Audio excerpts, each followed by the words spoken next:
Assalamualaikum warahmatullahi wabarakatuh. Alhamdulillah, wassalatu wassalamu ala rasulillah. Segala puji dan puja kehadirat Allah subhanahu wa ta'ala, juga salawat dan taslim kepada Nabi besar Muhammad sallallahu alaihi wa alihi wa sahbihi wasallam.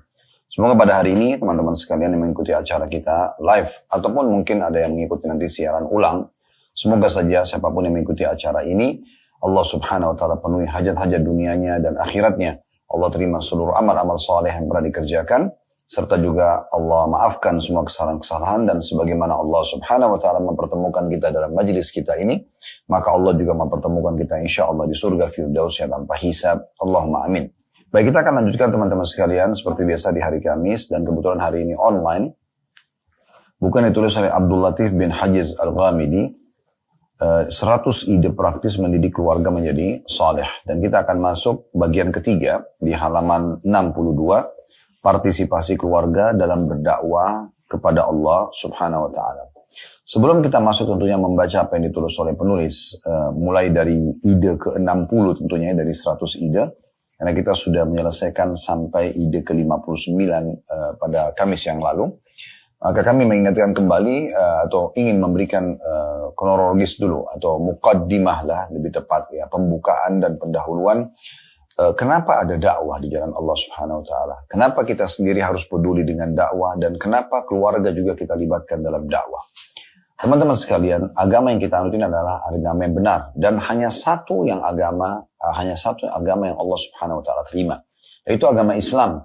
Allah subhanahu wa ta'ala berfirman dalam Al-Quran, Inna dina indallahi Islam. Sesungguhnya agama di sisi Allah hanya Islam. Kemudian juga dalam firman Allah yang lain, Allah mengatakan, وَمَنْ يَبْتَغِ غَيْرَ الْإِسْلَامِ دِينًا فَلَنْ يُقْبَلَ مِنْهُ وَهُوَ فِي الْآخِرَةِ مِنَ الْخَاسِرِينَ. Siapa yang coba-coba milih selain agama Islam sebagai agamanya, maka dia termasuk orang-orang yang rugi, ya. Tidak diterima dari ini, dan dia termasuk orang-orang yang rugi nanti di akhirat. Jadi memang jelas sekali bagaimana agama ini adalah agama yang benar. Jadi tidak boleh sedikit pun ada keraguan dalam hati, apakah ini kebenaran atau tidak. Dan kalau kita sudah tahu ini benar teman-teman sekalian, berarti kita punya konsekuensi dari kebenaran tersebut untuk menyampaikannya dan menegakkannya di muka bumi. Jadi memang kita menyampaikan agama Islam sebagai ajaran yang Allah subhanahu wa ta'ala sampaikan kepada kita, dan untuk kita sampaikan juga kepada umat manusia. Oleh karena itu kita dianjurkan berdakwah. Setiap muslim punya kewajiban berdakwah sesuai dengan kemampuannya. Dan walaupun yang dia sampaikan secara substansial saja, misalnya sebuah ayat, sebuah hadis, atau secara substansial sebuah hukum agama, yang dengan hukum itu dia bisa menjelaskan, dia memerhatikan dan menjelaskan pada orang di sekitar dia. Sesuai dengan sabda Nabi SAW, balighu anni walau ayat, sampaikan dariku walaupun hanya sepotong ayat, gitu kan. Jadi memang kita harus menyampaikan, Anda sudah paham masalah sholat, Anda paham dalilnya sholat, Anda dakwakan juga. Ya, dan ini bisa menjadi bonus tambahan pahala buat Anda tentunya. Ya. Karena semua muslim yang coba menyampaikan agama Allah subhanahu wa ta'ala, atau dia, tanda kutip untuk menjelaskan dengan cara yang lain, dia memarketingkan ibadah yang sedang dia kerjakan, atau dia ingin praktekkan misalnya sholat. Daripada Anda sholat sendirian, mendingan Anda sekaligus tawarkan ke grup keluarga Anda, di grup teman-teman Anda, di sosial media. Sehingga mungkin mereka dari 100 orang, dari 200 orang mungkin di grup Anda, ada 1-2 orang, 9-10 orang yang ikut mengerjakan sholat, dan tiba-tiba terengah, oh ya, waktu sholat sudah akan masuk 10 menit lagi, 20 menit lagi, misal contoh.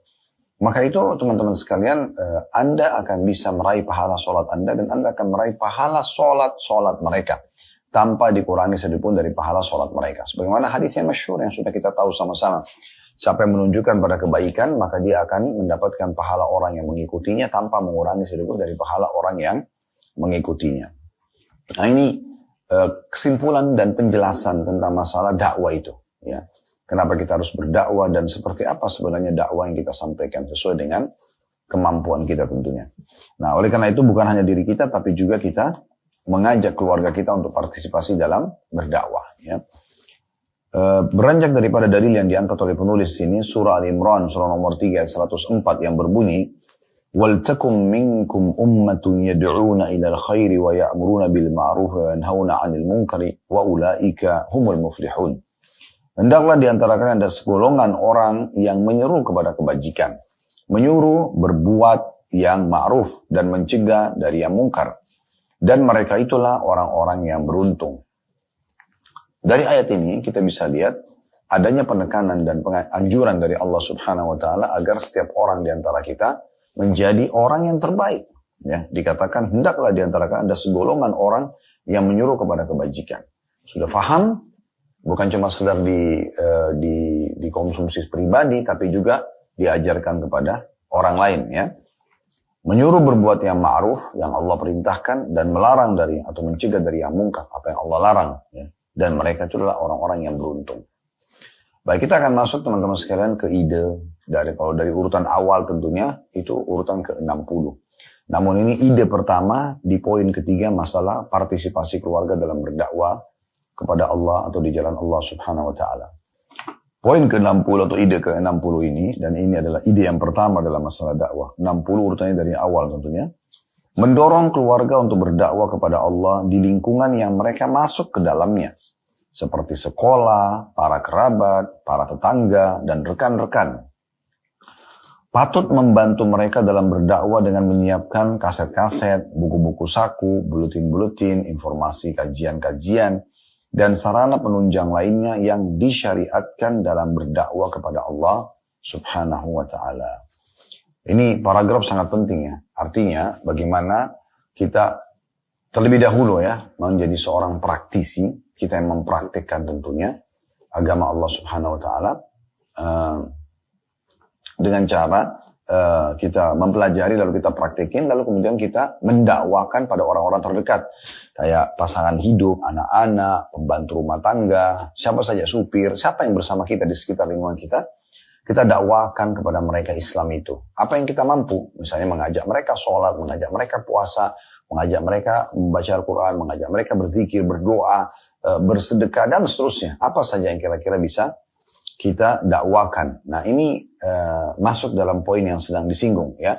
Kemudian contoh yang kita berikan itu akan dipraktikin juga oleh orang-orang lain, ya. Sekitar kita mungkin anak-anak juga akan mendakwakan itu di sekolah mereka, ya.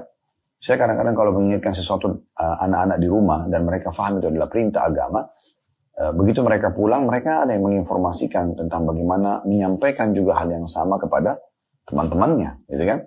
Bahkan pernah terjadi salah satu di antara anak-anak yang Allah amanahkan di pundak kami, semoga Allah jaga mereka atas keimanan dan juga ya amal saleh, lagi bermain di sebuah tempat main di mall, kemudian dia pun bertemu dengan teman main dia yang kebetulan ketemu di tempat main itu orang Nasrani. Kemudian terjadilah pembicaraan dan dialog ringan tentang masalah agama. Saya pun sempat terperanjat waktu dia menceritakan tentang dialog dia dengan anak Nasrani itu. Seperti orang yang sudah sangat paham, padahal sebenarnya mungkin kami hanya menjelaskan tentang kisah Nabi, kami kadang-kadang duduk berdiskusi ringan, atau hanya menyampaikan sebagai bahan informasi buat mereka, tapi ternyata bisa jadi bahan dakwah gitu ya. Sampai ada bahasa-bahasa, kamu agama apa? Oh, saya agama Kristen. Kenapa kamu meyakini Nabi Isa sebagai anak Tuhan? Terjadilah diskusi seperti itu ya. Kenapa tidak dianggap Allah itu Esa, dia sebagai Tuhan? Padahal ini anak di umur 9-10 tahun. Dan terjadi diskusi-diskusi yang cukup panjang yang akhirnya membuat anak Nasrani itu tidak bisa menjawab. Gitu ya. Nah pada saat itu dia pun mengatakan saya tidak tahu, saya cuma tahu ikut orang tua saya. Ya, tapi diskusi ini sangat menarik sebenarnya ya. Daripada mungkin mereka hanya bercerita tentang masalah jenis game misalnya, atau apalah bercerita seperti anak-anak omong kosong cuma tentang masalah jenis mainan, warna, merek tertentu yang disukai. Tapi ini terjadi pembicaraan yang unik gitu ya. Kalau menurut saya ini sangat baik. Kalau kita sudah membiasakan di rumah informasi, tidak lewat satu hari, kecuali kita bisa menanamkan informasi Islam kepada mereka, apakah melalui kita secara langsung, atau misalnya melalui yang lainnya, seperti misalnya media-media ya, cuplikan-cuplikan yang mereka tonton, yaitu semuanya teman-teman sekalian bisa memberikan manfaat yang sangat besar tentunya. Nah ini yang dimaksudkan dengan poin ini, dan ini bisa banyak diperkaya. Kalau di sini penulis buku ini menulis kaset-kaset, dan ini mungkin buku ditulis jauh sebelum ada mungkin di masa sekarang media kita ya, karena memang buku ini itu terbitan cukup lama ya. kalau saya melihat mungkin buku ini ditulis memang sebelum ada DVD, CD ya, sudah tidak dipakai juga sekarang ya. Misalnya mungkin berkembang media-media sosial sekarang. Tapi yang jelas kita bisa mengalihkan ini kepada media sosial sekarang ya. Jadi tontonan anak-anak dikontrol supaya mereka hanya nonton yang baik-baik saja dan coba biasakan mereka mengikuti ceramah-ceramah. Begitu juga dengan sarana-sarana penunjang lainnya seperti buku-buku yang kita hadiahkan ke mereka, buletin-buletin. Kemudian mereka juga hadir di kajian dan saya sudah pernah singgung gitu ya, bagaimana kita sekarang coba menambahkan sebenarnya, saya tidak mengatakan dihapus ya, menambahkan di antara program mereka selain bermain, mungkin karena masa anak-anak memang masa bermain, juga mereka hadir di kajian-kajian untuk mendengarkan ceramah-ceramah. Diangkat dalil oleh penulis di ide ke-60 untuk membentuk keluarga yang Islami ini, dari Sa'ad bin Sa'ad radhiyallahu anhu dia berkata, Nabi SAW bersabda kepada Ali radhiyallahu anhu, "Unfud ala rizkika hatta tanzila bisahatihim, thumma ad'uhum ila al-Islam, wa akhbirhum bima yajibu alaihim min haqqillahi fihi, wa wallahi la an yahdiyallahu bika rajulan wahida khairun laka min an yakuna laka humrun na'am." Terjemahannya, kata Nabi SAW kepada Ali bin Abi Thalib, ini kisah di perang Khaybar ya. Pada saat Nabi SAW akan menyerang benteng Khaybar dan setelah mengepung 40 hari sekian, maka beliau akhirnya memberikan bendera pasukan perang dan beliau mengatakan bendera ini akan diberikan kepada orang yang mencintai Allah dan Rasulnya dan Allah dan Rasul juga mencintainya. Maka diberikanlah bendera tersebut kepada Ali radhiyallahu anhu dan Nabi SAW menasihati Ali seperti ini. Ya, agar walaupun di medan perang yang didahulukan adalah dakwah, sampaikan dulu tentang Islam sebelum terjadi peperangan. Dikatakan oleh Nabi SAW kepada Ali bin Abi Thalib, melangkahlah ke depan. Ini sekarang kau bawa pasukanmu, maju. Walaupun Nabi SAW ada di pasukan tersebut, tetapi beliau membentuk pasukan kecil di mana Ali bin Abi Thalib disuruh untuk menyerang dan mengatur strategi untuk menundukkan dan menaklukkan benteng Yahudi pada saat itu. Melangkahlah ke depan hingga kamu tiba di halaman benteng mereka. Kemudian ajaklah mereka kepada Islam. Sampaikan kepada mereka apa yang wajib atas mereka yang merupakan hak Allah pada mereka. Demi Allah, bila Allah memberi hidayah kepada seorang laki-laki karena usahamu, atau Allah memberikan hidayah seseorang karena usahamu, lebih baik bagimu dibandingkan unta merah. Hadis ini diriwayatkan oleh Imam Bukhari. Riwayat ini memberikan pelajaran kepada kita teman-teman sekalian. Yang pertama, penyebutan atau ada singgungan tentang kisah perang Khaybar. Tentu ini tidak menjadi fokusan bahasan kita, tapi karena riwayat ini memang berhubungan dengan masalah perang Khaybar, tadi sudah kita jelaskan ya. Kemudian yang kedua, pentingnya seseorang pemimpin, seorang guru, selalu mengingatkan orang di sekitarnya, murid-muridnya, walaupun dia sudah tahu. Seperti di antara sunnah Nabi SAW, kalau orang mau safar, dikatakan bertakwalah kepada Allah ya, agar selalu menjaga hubungan baik dengan Allah Subhanahu wa Ta'ala. Nabi SAW dan para sahabat seperti Abu Bakar, Umar di masa kerajaan mereka, di saat mau mengutus pasukan diingatkan agar selalu bertakwa kepada Allah Subhanahu wa Ta'ala. Karena sebenarnya orang muslim sudah tahu takwa kepada Allah itu adalah bagian daripada syariat, harusnya patuh dan tunduk terhadap perintah Allah Subhanahu wa Ta'ala. Tapi diingatkan, karena memberi peringatan ini penting sekali. Makanya Ali bin Abi Thalib mungkin sudah paham masalah ini, tapi Nabi SAW mengingatkan. Sekarang kamu bentuk pasukan ini, saya bentuk pasukan ini, kamu pemimpinnya, jalanlah dengan sangat tenang menuju ke istana, ke benteng mereka, supaya mereka tahu kita tujuannya bukan datang berperang kok. Nah setelah engkau sampai di sana, barulah engkau tawarkan dulu buat mereka Islam, jelaskan kepada mereka apa hukum-hukum yang berhubungan dengan yang mereka miliki ya, atau yang mereka harus lakukan, maksud saya bukan miliki, tapi apa yang harus mereka lakukan dari perintah-perintah agama.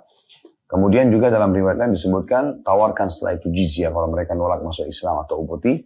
Kalau mereka nolak, baru bacalah atau bertawakal, bacalah bismillah dan tawakallah kepada Allah untuk memerangi mereka. Lalu Nabi SAW mengatakan di penutupan hadis, ketahuilah hai Ali, kalau seandainya engkau menjadi penyebab seseorang mendapatkan hidayah, ya, maka pastikan nanti engkau akan mendapatkan lebih baik daripada unta merah. Di masa itu, unta merah itu harta yang paling mahal. Kalau kita mungkin sekarang seperti mobil Ferrari misalnya, atau yang kendaraan yang mahal lah intinya gitu ya. yang mungkin itu akan sangat berharga dimiliki ataupun dijual dan akan mendatangkan uang yang cukup banyak. Nah seperti itu gambarannya, itu dia istilahkan dengan unta merah. Kenapa? Karena memang setiap kali orang dapat hidayah, dia mengenal Islam, dia masuk Islam di tangan kita, maka semua apa yang dia kerjakan setelah itu akan dipanen pahalanya oleh orang yang menjadi penyebab dia masuk Islam. Baik, itu pelajaran kedua dari hadis yang bisa kita ambil, pentingnya seseorang guru atau mungkin ya apalah istilah orang tua, atasan, coba memberikan wasiat kepada ya orang yang sedang di hadapannya melakukan perjalanan, peperangan, agar bertakwa dan menjaga ya agar menjaga Islam itu sendiri dan menawarkan Islam ya atau mendakwakannya. Pelajaran ketiga, pentingnya memahami adab jihad. Jadi sebelum menyerang satu lokasi non muslim, kita dianjurkan untuk menawarkan 3 hal dulu. Islam dulu, setelah jelaskan sama mereka, kita utus utusan yang datang kepada benteng musuh, kemudian menjelaskan kepada mereka, ya, 1, 2, 3, 4, 5, Islam itu begini, dijelaskan masalah 5 rukun Islam, 6 rukun iman. Setelah selesai, kalau mereka nolak masuk Islam, baru kita tawarkan kalau begitu akan ada pemungutan jizyah atau upeti karena mereka menolak agama Allah. Kalau mereka menolak, baru kemudian akan terjadi peperangan. Itu pun dengan tata cara dan adab-adab yang sudah diajarkan. Tidak boleh membunuh orang yang sudah menyerah, tidak boleh membunuh orang tua, tidak boleh bunuh anak-anak, tidak boleh bunuh wanita. Ya, tidak boleh membakar, tidak boleh mutilasi, tidak boleh merusak fasilitas umum dan segala macam hal. Itu ada dalam bahasan bab jihad tentunya. Kemudian pelajaran ketiga, pentingnya seorang muslim selalu menjadikan selain orang Islam ya atau orang-orang muslim tapi belum dapat hidayah sebagai target dia atau target amal soleh dia. Target amal soleh dia. Bagaimana dia menitik beratkan bahwasanya setiap orang di depan dia, orang yang sudah buat kebaikan pun dari kalangan muslimin, dia bisa berikan dukungan supaya orang itu bisa ya lebih semangat dalam mengerjakan kebaikannya. Kalau dia buat mungkar, kesalahan, diingatkan agar dia tinggalkan kemungkarannya. Kalau dia non muslim supaya dapat hidayah masuk Islam. Semua itu menjadi target utama agar kita betul-betul bisa ya, meraih pahala dari orang-orang yang kita harapkan bisa memberikan pahala atau kita dapatkan pahala karena mereka dapat petunjuk. Ini poin pertama di bahasan ketiga tentang masalah partisipasi diri kita dan juga keluarga dalam dakwah atau di jalan atau tepatnya berdakwah di jalan Allah Subhanahu wa taala. Dan ini ide ke-60 dari totalitas atau dari seluruh secara global 100 ide praktis untuk mendidik keluarga lebih baik atau lebih islami. Baik, poin kedua dalam bahasan ketiga ini masalah partisipasi dalam dakwah, dan ini ide ke-61 dari awal belajar, berbunyi mendorong mereka untuk berpartisipasi dalam majalah Islam dengan mengirimkan tulisan, kritik yang membangun atau nasihat yang tulus bagi orang-orang yang menanganinya, atau dengan mempromosikannya atau bentuk partisipasi lainnya. Intinya sebenarnya mengajak anak-anak sesuai tentu dengan umur mereka, bagaimana mereka punya partisipasi. Dalam banyak hal lah, ya dalam banyak hal. Tamu datang, kita ajak anak-anak untuk bisa melayani tamu. Kita lagi sholat, ajak anak-anak sholat. Jangan kita sholat sendirian misalnya walaupun di rumah ya. Kalau yang sudah layak untuk diajak di masjid, kita ajak ke masjid biar mereka tahu tentang kondisi masjid itu. Kemudian kita ajak juga untuk bersedekah. Pada saat bersedekah misalnya di luar rumah mendapatkan orang-orang yang membutuhkannya. Kita misalnya melihat ada partisipasi kegiatan bakti sosial di masjid, kita ikut partisipasi. Seperti nanti kalau Ramadan ada membuka puasakan orang di masjid yang datang berbuka puasa misal contoh. Atau seperti ini ada artikel-artikel yang biasa dibagi pada saat hari Jumat ya, disebarluaskan untuk orang baca. Kalau memang anak-anak kita sudah masuk pada umur remaja, SMP, SMA, dan mereka memang sudah punya kapabilitas untuk menulis sebuah tulisan yang bisa dimuat di buletin masjid misalnya, atau di sebuah yayasan sosial, itu sangat bagus ya. Maka itu disebarluaskan dan dibagi cuma-cuma contohnya. Nah, membuat mereka partisipasi dalam kegiatan seperti ini, walaupun misalnya awalnya kita pastikan dulu ya kemampuan mereka. Kalau mereka sudah mampu maka silahkan. Masjid juga dekat rumah kita aktifkan dengan cara misalnya kalau anak laki-laki kita kalau dia sudah mampu untuk azan, kita izinkan dia, izin sama pengurus masjid, mungkin dia bisa azan dia partisipasi dalam apalah kegiatan di situ sama anak-anak yang sebaya dengan dia. Itu contohnya. Ide ke-62 dari awal kita belajar, dan ini adalah ide ketiga di bahasan ketiga kita, yaitu partisipasi dalam berdakwah. Melibatkan mereka dalam program dakwah yang dijalankan oleh kepala rumah tangga. Memanfaatkan apa yang mereka miliki dan mendidik mereka untuk berperan aktif dalam berbagai aktivitas dakwah, seperti menyiapkan buletin-buletin dakwah, menyusun kaset-kaset ceramah, dan membuat daftar isinya, menyusun buku-buku dan menatanya, membuat perpustakaan dan mengurusinya. Jadi ini juga poin yang mirip ya dengan poin yang kedua, tetapi lebih global lagi, yaitu kepala rumah tangga di sini dianjurkan oleh penulis seperti sosok ayah misalnya, membuatkan program-program yang berisikan aktivitas dakwah. Dia sendiri membuat buletin-buletin dakwah, atau dia punya ceramah-ceramah kalaupun dia seorang dai di media yang bisa dikonsumsi oleh istri, oleh anak-anak, atau dia menyusun buku, dan buku itu tulisan dia kemudian ditata di perpustakaan atau di rak lemari atau di meja kerja, dan dipartisipasikan anak-anak untuk menyusun buku itu sambil menjelaskan buku ini bahasanya tentang ini nak misalnya. Jadi dia tahu, bukan hanya sekedar melihat buku dan tanpa memahami apa isinya gitu ya. Dan juga bagaimana ikut menata apa yang bisa ditata di rumah tersebut, dari penataan rumah. Tapi yang berhubungan dengan masalah ada hubungannya dengan dakwah. Seperti misalnya di dinding bisa dipasang tulisan-tulisan. Ini pernah kita singgung di beberapa ide sebelumnya ya.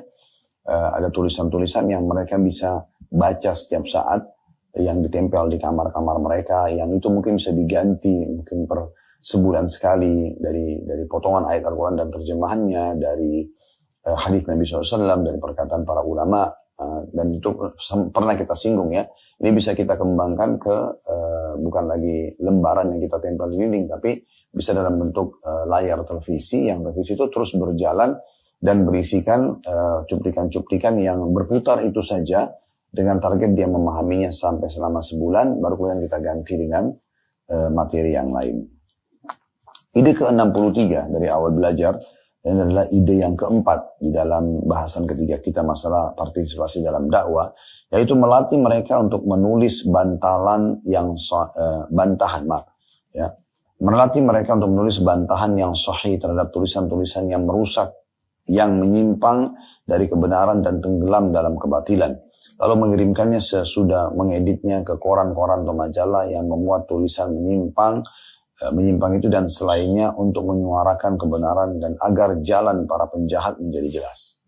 Nah, kalau di poin ini mungkin memang sudah harus batas umurnya sudah dewasa, mungkin SMA ke atas lah ya, atau sudah anak-anak Anda sudah kuliah, dan apalagi dia masuk jurusan agama, dukung dia agar bisa kalau misalnya ada keluar satu cuplikan kalau di masa kita sekarang, atau tulisan misalnya, baik itu visual, audio, atau tulisan ya, artikel-artikel, nah kemudian dibantah secara ilmiah, biarkan dia mencari secara ilmiah, dan kita bantu atau dibantu oleh gurunya, kemudian dibuat itu sebagai bantahan ya, dan dikirim ke media yang sudah mengangkat penyimpangan tadi, supaya bisa ada perimbangan informasi ya, atau mungkin pemilik media tersebut bisa memberhentikan ya buletin ataupun cuplikan yang memang menyebarkan kesesatan atau kesalahan dalam agama ini, karena adanya masukan dari kita. Karena kalau kita diamkan juga malah khawatirnya ini malah berkembang ya, menjadi sesuatu pelanggaran atau hal-hal yang membawa pada pelanggaran yang sebenarnya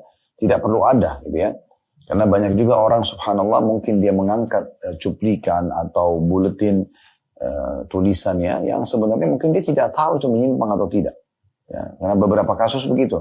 Ya, pemilik media itu tidak paham kalau itu adalah pelanggaran agama. Setelah diingatkan, ditegur, walaupun dengan suara yang sederhana, cuma satu orang atau dua orang, itu sudah cukup untuk membuat mereka akhirnya menyadari kesalahannya. Kemudian poin atau ide ke-64, dan ini adalah tentunya ide ke-5 di dalam poin ketiga kita masalah partisipasi dengan dakwah. Mengirimkan surat dakwah kepada orang-orang yang memiliki hobi surat menyurat yang biasa mereka muat pada koran-koran dan majalah-majalah, dengan disisipi buku-buku saku dan buletin-buletin. Menyiapkan sebuah program dakwah yang komprehensif untuk media dakwah yang efektif. Setiap orang menurut keadaannya, laki-laki dengan laki-laki dan wanita dengan wanita. Nah, di poin ini maksudnya adalah kita memberikan support dan dukungan kepada para dai. Nah, seperti kurang lebih seperti itu ya. Jadi bagaimana kita mengirim surat menyurat atau kita membekali mereka dengan buku-buku lah ya. Kalau kita sekarang memberikan buku-buku, memberikan apa kira-kira yang bisa mendukung dia untuk bisa berdakwah. Nah, gitu. Kalau sekarang bisa kita kembangin tentunya seperti kami ada program juga ya untuk pembelian alat-alat dakwah, kamera yang misalnya handphone, apa untuk lightingnya, pencahayaannya misalnya atau untuk studionya. Kemudian anggaran tersebut kita akan berikan kepada teman-teman kita dai yang memang aktif, cuma memang dia punya kapabilitas ilmu yang cukup, cuma dia tidak punya fasilitas. Nah, ini kita bisa fasilitasi supaya mereka bisa mengembangkan dakwanya lebih jauh dan lebih besar lagi. Nah, ini juga bagian hal yang sangat baik yang bisa kita lakukan tentunya. Ya. Ide ke-65, dan ini adalah ide yang ke-6 di dalam masalah ketiga ini, atau bahasan ketiga masalah partisipasi dengan dakwah, menulis surat nasihat dan pengingat kepada orang yang diketahui menyebarkan kemungkaran di masyarakat seperti para artis, para penyanyi, baik laki-laki maupun perempuan, atau wanita, penulis syair murahan lagi rendahan. Semoga surat tersebut bisa menjadi sebab keselamatan bagi siapa yang ingin selamat sebagai pembelaan diri di hadapan Allah, dan mudah-mudahan mereka berkenan untuk insaf dan taubat. Nah, ini mungkin karena hidup beliau di masa penulis ini, di masa memang masih banyak surat menyurat, maka banyak beliau singgung masalah surat menyurat, buletin dan seterusnya. Nah, mungkin di masa kita sekarang adalah kalau ada orang yang mungkar. Nah, di kehidupan kita sekarang banyak ya, orang karena media orang semua bisa miliki, dia bisa punya channel di YouTube, di TikTok, di Facebook, di Instagram, maka dia bisa ngomong semaunya sendiri. Kita tidak asing Indonesia, kadang-kadang ada orang ngomong kita tidak tahu dari mana asal muasal omongan ini. Tidak ada penjelasan dalam agama, ya. Ada yang bisa berbicara dengan malaikat, ada yang bisa mau memindahkan Ka'bah, ada yang ini yang aneh-aneh yang tidak masuk akal. Nah, hal seperti ini tidak boleh didiamkan, ya. Harus ada orang-orang yang menjelaskan tentang kebenaran tersebut, walaupun masyarakat sudah memahaminya.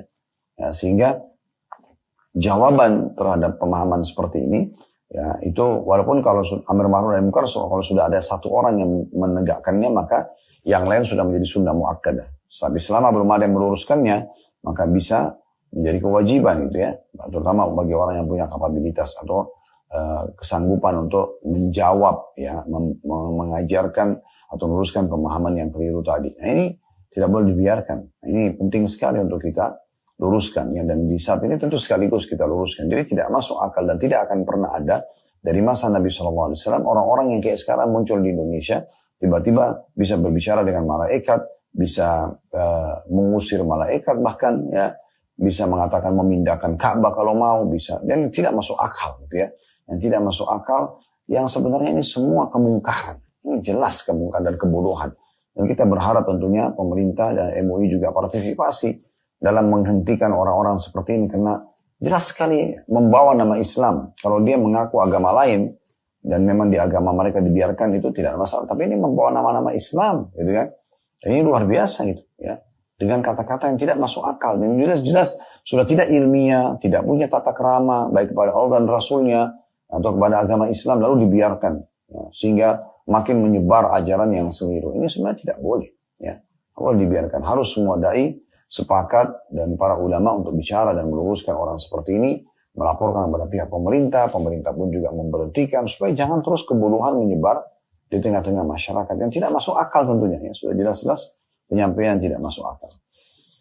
Kemudian poin ke-66, ide ke-66 dari awal belajar tentunya, dan ini ide yang tepatnya 7, ya, dari bahasan poin ketiga atau bahasan ketiga kita masalah berpartisipasi dalam dakwah, yaitu mendorong mereka untuk menulis makalah-makalah ringkas yang bermanfaat untuk diikut sertakan dalam kegiatan sekolah mereka seperti ekstrakurikuler, majalah dinding dan majalah sekolah. Kalau di poin 66 ini sebenarnya lebih kepada anak-anak coba partisipasi, karena apalagi kalau sudah di sekolah Islam, ya, ada lomba azan, lomba ceramah, lomba menulis, ya, lomba store hafalan, ikutkan mereka, partisipasikan anak-anak kita, support mereka. Kalau perlu kita menyiapkan hadiah khusus sebagai bentuk dukungan kita sebagai orang tua kepada mereka. Ini sangat baik. Sehingga mereka itu selalu semangat untuk mengikuti aktivitas seperti ini. Dan Tentu mungkin setelah kita meninggal pun itu akan bisa terus berjalan ya, akan bisa terus berjalan. Mereka bisa menerapkannya dan itu bisa menjadi amal jariah buat kita. Ini juga satu hal yang sangat baik. Sehingga kalau ada pilihan ekstrakurikuler di sekolah, dan kita tentunya kalau kita bicara yang ideal adalah sekolah Islam ya. Karena biasanya ekstrakurikuler itu justru pada hal-hal yang bermanfaat, yang secara agama maksud saya ya. Kalau sekolah umum mungkin bermanfaat juga, tapi lebih umum, lebih kepada umum, tidak ada hubungannya dengan masalah agama misalnya. Nah kalau agama itu sangat menarik ya. Mereka bisa lomba tadi hafalan Quran, setoran Quran, azan, berdakwah dan seterusnya. Yang ide ke-67 dalam masalah berdakwah di jalan Allah Subhanahu wa taala ini adalah menanamkan syiar amal ma'ruf dan nahi munkar ke dalam hati mereka. Hal ini dalam mempraktekannya di depan mereka, mendorong mereka kepadanya dan mengajak mereka untuk melakukannya manakala ada tuntutan untuk itu. Nah, ini ide yang ke-8 ya di dalam poin ketiga kita. Dan ini ide ke-67 dari awal belajar. Yaitu bagaimana kita coba mengingatkan kepada orang di sekitar kita bahwasanya amar ma'ruf nahi munkar bagian daripada perintah agama. Harus menyeru pada kebaikan, menerapkan kebaikan tersebut dalam kehidupan kita dan juga melarang dari perbuatan mungkar. Harus seperti itu. Tidak boleh kita tinggal diam ya. Tidak boleh misalnya dia atau anak-anak melihat temannya yang tidak sholat atau merokok ya, atau apalah melakukan jahat sama teman-temannya, mengganggu, atau misalnya dia malah bolos sekolah ya, ugal-ugalan. Itu tidak boleh didiamkan, itu kan kemungkaran. Mereka harus coba menasihati teman-temannya, kalau tidak mereka laporkan ke sekolah. Kita harus tanamkan perasaan merasa itu penting untuk diterapkan dalam kehidupan. Nah, itu penting sekali ya. Bagaimana kita membiasakan mereka mengingatkan itu. Gak apa-apa, kadang-kadang anak-anak itu, kalau kita ingatkan, nak pakai jilbab itu wajib. Mungkin kadang-kadang dia akan ngomong pada tamu yang datang yang tidak berhijab, kok kenapa tante gak berhijab? Nggak masalah, itu bukan satu hal yang salah gitu ya. Daripada dia hanya menyanyi di depan tamu atau melakukan hal-hal yang memang jauh dari agama. Nah, ini yang dimaksudkan di poin 6 atau ide ke-67. Sesuai dengan firman Allah Subhanahu wa taala bagaimana nasihat Luqman ya kepada anaknya. Ya bunayya aqimis salata wa'mur bil ma'ruf wanha 'anil munkari wasbir 'ala ma asabak inna dzalika min azmil umur. Luqman mengatakan dalam surah Luqman, wahai anakku, dirikanlah salat dan suruhlah manusia berbuat yang ma'ruf dan cegahlah mereka dari yang mungkar serta bersabarlah terhadap apa yang menimpamu karena sesungguhnya yang demikian itu termasuk urusan yang patut dibulatkan tekad untuk dilakukan. Surah Luqman ayat 17. Dari ayat ini kita ambil pelajaran bagaimana Allah Azza wa Jalla menukil kepada kita kisah seorang yang saleh, yang sangat peduli dengan dakwah agama Allah Subhanahu wa taala, bukan hanya sekedar dia mendakwakan di tengah-tengah masyarakatnya, tapi dia juga mengajarkan kepada anaknya, mempartisipasikan keluarganya agar juga menegakkan kebenaran dan melarang dari kemungkaran. Makanya dikatakan, wahai anakku, dirikanlah sholat. Yang paling pertama kamu dirikan sholat, baru ajarkan ke orang lain. Ya. Kemudian menyerulah pada yang ma'ruf dan larang dari kemungkaran. Ya. Itu dikatakan. Dan juga bersabarlah. Dari suruh tegakkan ma'ruf dan mungkar, dakwah maksudnya, berdakwah. Ya.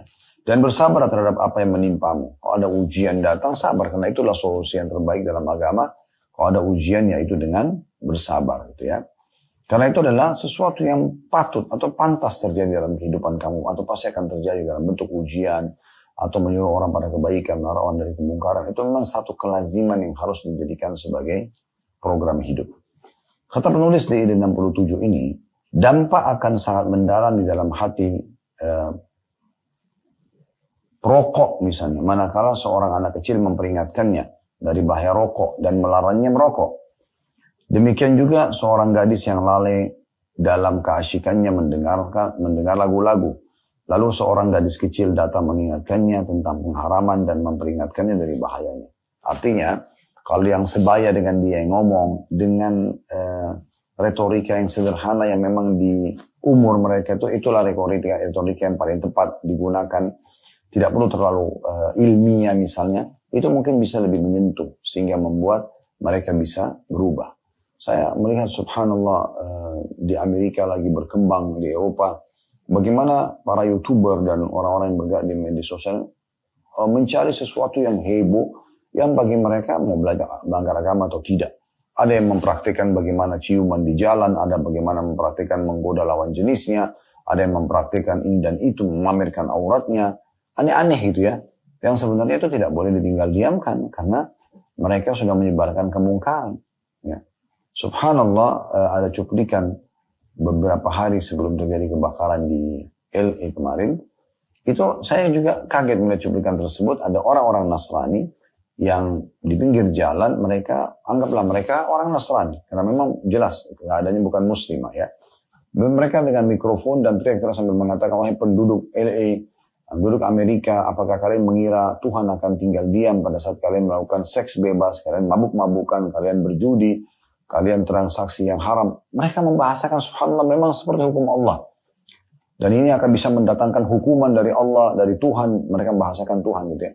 Saya pikir cuplikan tersebut sebenarnya manusia ini secara umum tahu, walaupun bukan orang muslim, kalau itu dilarang. Apalagi kita sebagai seorang muslim harusnya kita lebih tahu ya. Karena pelanggaran-pelanggaran ini atau mungkar yang dibiarkan itu justru yang bisa mendatangkan hukuman Allah subhanahu wa ta'ala. Ya. Nah, itu cukup banyak dalil-dalil yang berhubungan dengan masalah hal tersebut. Ya.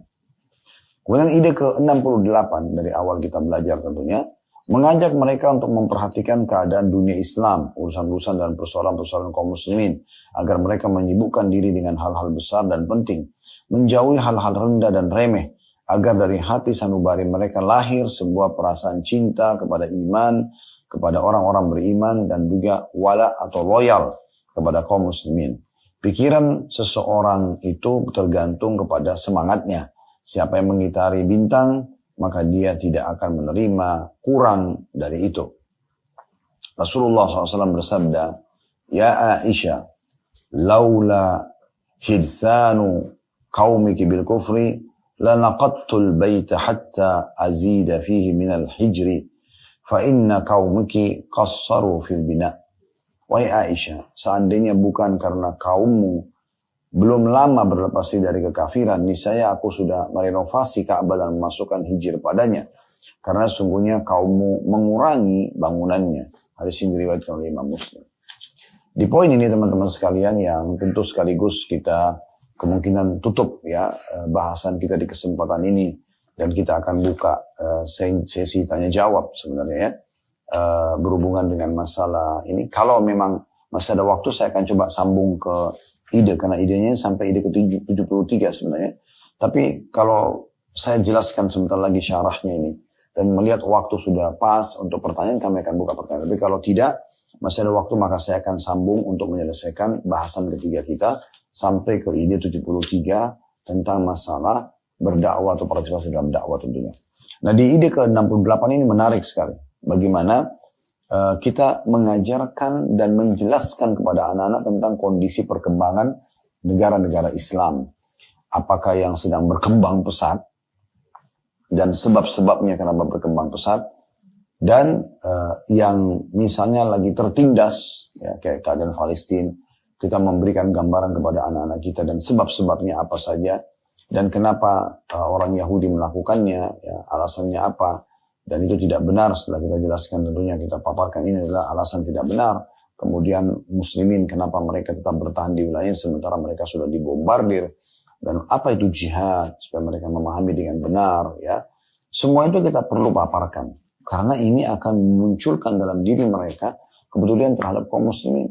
Ya, ada sebuah riwayat yang berbunyi, siapa yang tidak peduli dengan keadaan muslimin maka bukan dari golongan mereka. Ya. Dan kata Nabi SAW, la yu'minu ahadukum hatta yuhibbu li akhihi ma yuhibbu li nafsihi. Tidak akan sempurna iman seseorang dari kalian sampai dia mencintai untuk saudara apa yang dicintai buat dirinya sendiri.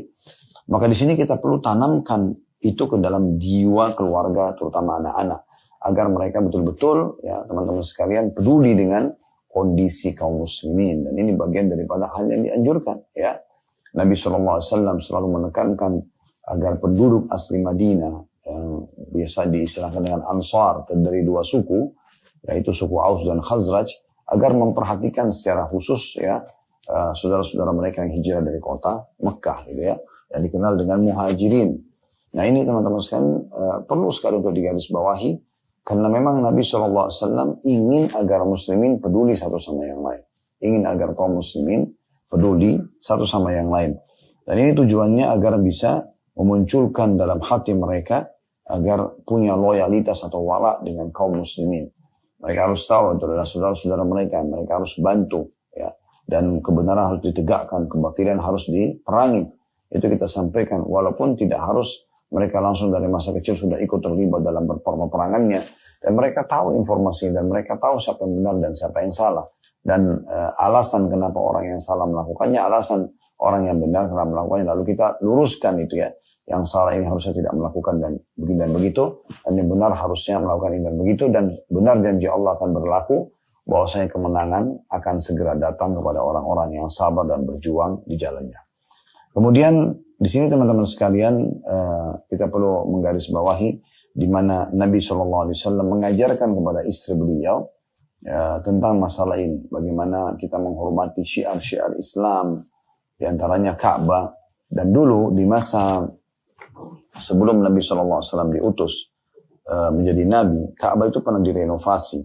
Tapi karena uang orang-orang Quraisy yang dianggap halal tidak cukup, maka setelah renovasi, Hijr Ismail, cekungan ya yang ada di dekat Ka'bah yang ada kinciran air dari emas di atasnya, itu yang ada 3 lampu. Anda tentu kalau lihat Ka'bah itu di dekatnya itu namanya dekat Ka'bah itu ada di cekungan dan itu ada 3 lampu, dan di Ka'bah itu ada sebuah pembuangan air, kincir air dari emas yang itu kalau hujan supaya air tidak numpuk di atas Ka'bah itu bisa terbuang dari pembuangan tersebut.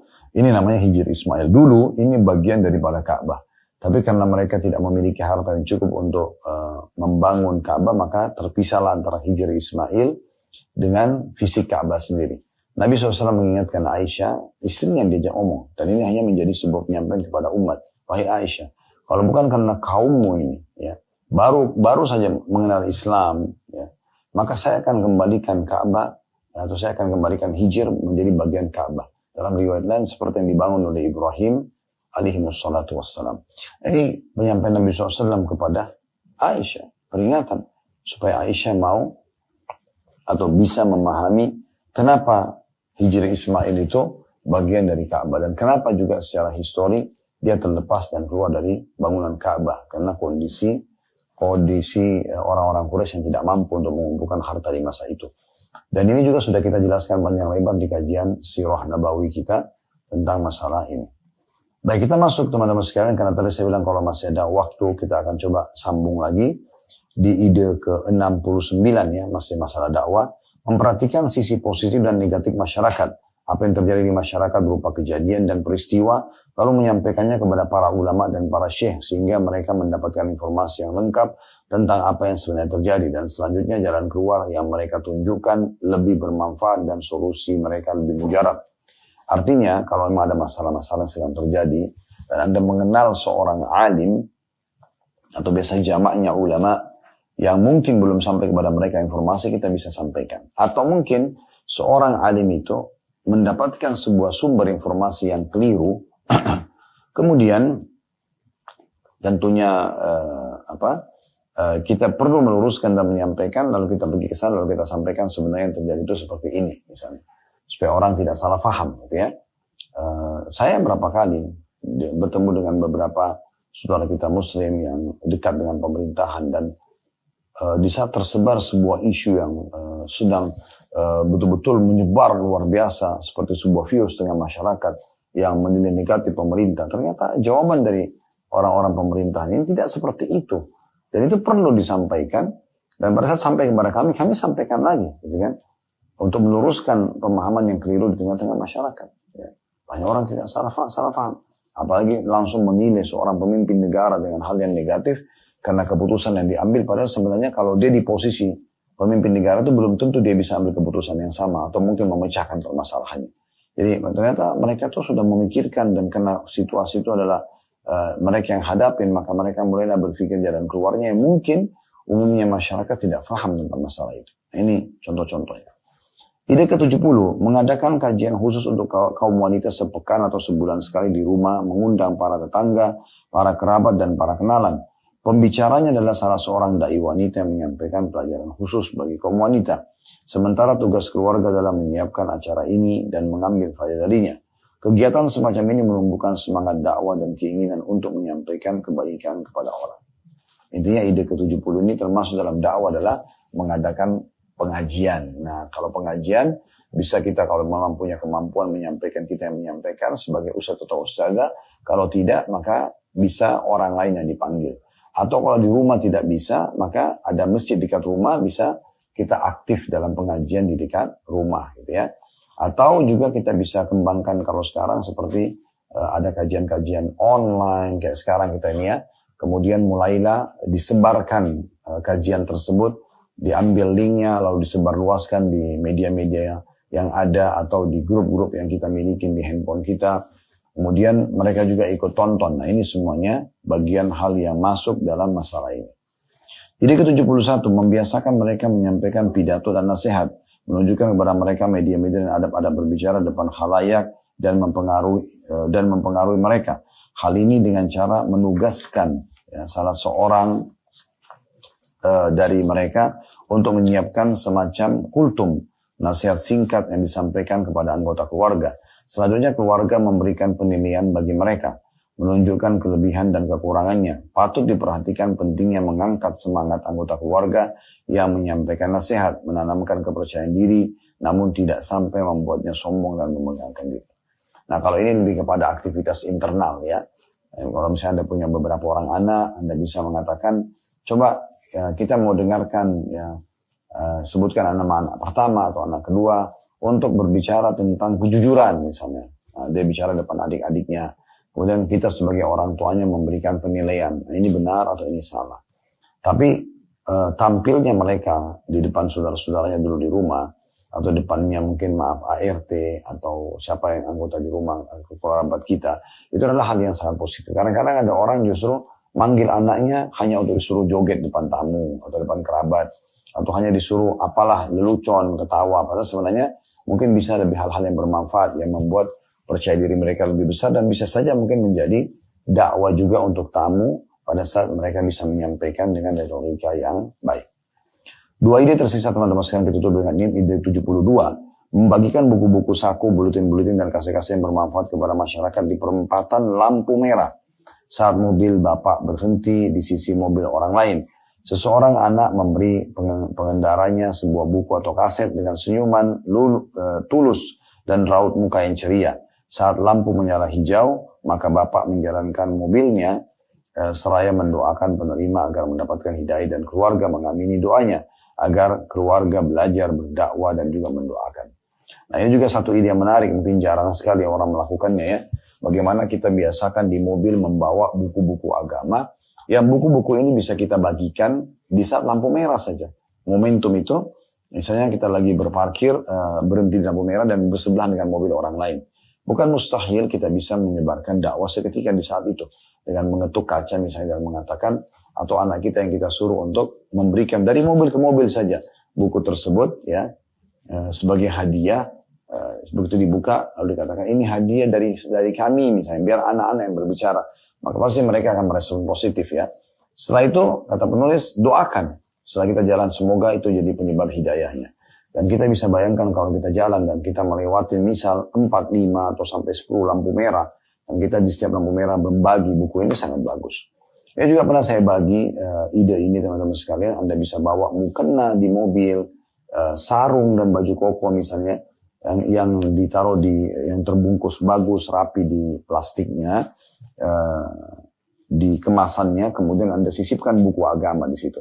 Mungkin kalau Anda mau lebih baik sisipkan lagi uang, sehingga Anda berikan kepada orang-orang miskin di pinggir jalan siapapun Anda temui, tidak harus pengendara mobil misalnya. Nah itu juga ide yang bagus sehingga bisa berdakwah dengan cara itu. Yang terakhir teman-teman sekalian di bahasan ketiga kita masalah berdakwah di jalan Allah SWT adalah ide ke-73 dari awal belajar tentunya ya. Kebiasaan para kerabat, tetangga dan rekan pada saat sebagian dari mereka berkunjung kepada sebagian yang lain dalam kesempatan-kesempatan tertentu adalah membawa serta hadiah berupa makanan dan minuman atau pakaian. Ini baik. Dan akan lebih baik bila dalam kunjungan-kunjungan itu seorang bapak mendidik anak-anaknya agar membawa serta kaset-kaset dan buku-buku sebagai hadiah yang berbeda dengan kebiasaan orang-orang pada umumnya. Ini dalam rangka mendidik mereka untuk berdakwah kepada Allah dan menyebarkan kebaikan di antara orang-orang dekat. Di beberapa studio rekaman dan perpustakaan Islam terdapat banyak program-program ilmiah yang disiapkan dalam format yang indah dan cukup atau cocok sebagai hadiah. Nah, kalau ini lebih kepada teman-teman sekalian ide ke-73 ini, bagaimana kita membawa hadiah-hadiah, ya, hadiah-hadiah kepada kerabat kita atau orang yang mengundang kita, siapa saja, tetangga misalnya, atau orang lain mengundang, di mana orang-orang mungkin biasanya kan kalau kumpul-kumpul keluarga itu orang-orang pada bawa makanan masing-masingnya, ada yang bawa makanan ini, makanan itu, misal atau minuman. Nah, kita coba mengubah, kita tampil berbeda. Kita tidak membawa makanan dan minuman seperti umumnya orang, tapi kita membawa hadiah buku yang bisa dibagi-bagikan kepada semua orang yang hadir misalnya. Atau kita bagikan mukena, bagi perempuannya kita bagikan sarung dan baju koko atau sejadah buat laki-lakinya. Misal apa saja yang kira-kira bisa merupakan sarana ibadah yang sekaligus itu adalah dakwah dari kita. Nah, ini juga ide yang sangat bagus, ya. Sehingga akhirnya tidak selamanya yang harus kita bawa makanan dan minuman, apalagi kalau sudah ada yang membawanya. Berbeda kalau memang di situ tidak ada yang bawa makanan dan kita tahu orang itu membutuhkannya lalu kita membawa, itu juga bisa, nggak ada masalah. Tapi di sini kalau misalnya banyak orang yang membawa makanan dan kita bisa berbagi ide yang lain, kenapa tidak? Nah, seperti itulah. Ini teman-teman sekalian bahasan kita insya Allah, dan kedepannya kita akan masuk bahasan keempat, masalah menata jiwa mereka dan meluruskan perilaku mereka. Itu akan bermula dari ide ke-74 tentunya teman-teman sekalian. Ya, dan itu terus akan menjadi bahasan kita sampai di bagian terakhir buku kita, yaitu ide ke-100 di halaman 82. Artinya ini sudah akan menjadi bahasan terakhir buku kita, dan kedepannya insya Allah kita akan mungkin masuk ke bedah buku yang berbeda. Dan semoga saja Allah Subhanahu wa Ta'ala senantiasa memberikan kita semangat untuk selalu beribadah dan memberikan kepada kita kesempurnaan iman, amal soleh, dan juga bisa bertobat dari dosa-dosa kalaupun ada. Dan kalau ada benar dari Allah, silakan ambil dan diamalkan. Walau sadar saya mohon dimaafkan, dan saya beristighfar kepada Allah. Kami dari studio bersama dengan teman-teman tim semua mengundurkan diri. Subhanakallahumma bihamdika, asyhadu an la ilaha illa anta astaghfiruka wa atubu ilaik. Assalamualaikum warahmatullahi wabarakatuh.